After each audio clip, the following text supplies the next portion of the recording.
pretty clear to me that we're living through a revolutionary moment. It's a beautiful moment in journalism in many ways because the tools are so great and the distribution is there for everybody. And that's been disruptive, for sure. It's also created enormous opportunities. I mean, there's never, for me, been a greater moment to tell stories because you have access to these incredible tools and you can publish to a worldwide audience. Sign me up for that, you know, like it's a communication revolution. I mean, look at yourself. You're sitting here holding this, was that $100 flip camera shooting HD video.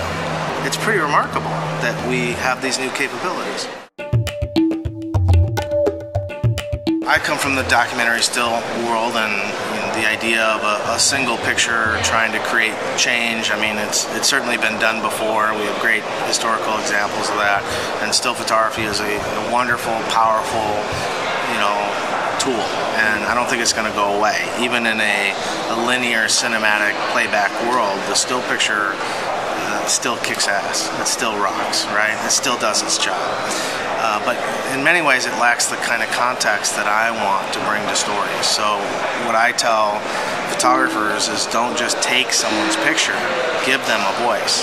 And the way in which you give them a voice is by doing this interview with them, giving them either a video interview or an audio interview, which can be a very intimate approach, an opportunity to tell their own story. And in many ways this is a perfect gift for photographers because most of us who got in it because we didn't want to write. We love storytelling, but we're not writers.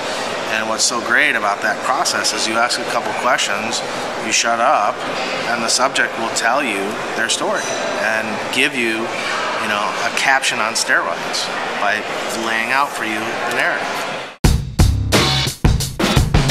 Well, our model is we run 4 lines of business. We have a publication that we publish our own projects that's supported through sponsorship, transaction, advertising.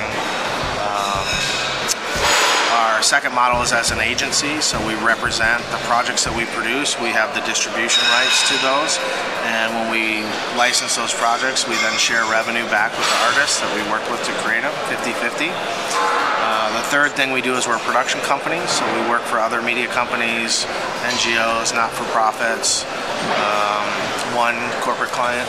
And the fourth thing we do is training, and it's really, training is not a moneymaker for us. It's really about spreading and being evangelistic in what we do. And the reason that we're trying to give it away is because we love this profession. We want to see it grow. I mean, this is a trying moment in journalism. If you look at it purely through an economic prism, it's a trying moment. I don't look at it through an economic prism. I look at it through a storytelling prism and an opportunity for us to get better as storytellers and reach more people and create more change. And we're an 8-person company, so it's not like we can do all that ourselves. If we can help other people do that, that's awesome. If anything about what we're doing can benefit other storytellers, then we're excited to help them and allow them to do what we're doing. The fact is, on the internet, everyone is taking stuff and repackaging and talking about and reposting. And so for many years what we did is we gave bloggers a packaged graphic, a really well-edited, well-produced, type on it, branded graphic that they could use in their blog posts. And they did that like crazy. It was really successful. They used that to talk about our project, and there was a consistency in it that was really valuable for us as a brand. And we just rolled out a new video player that actually allows anyone to embed our content, to take the entire, it's like our whole product, just take it and put it on their blog.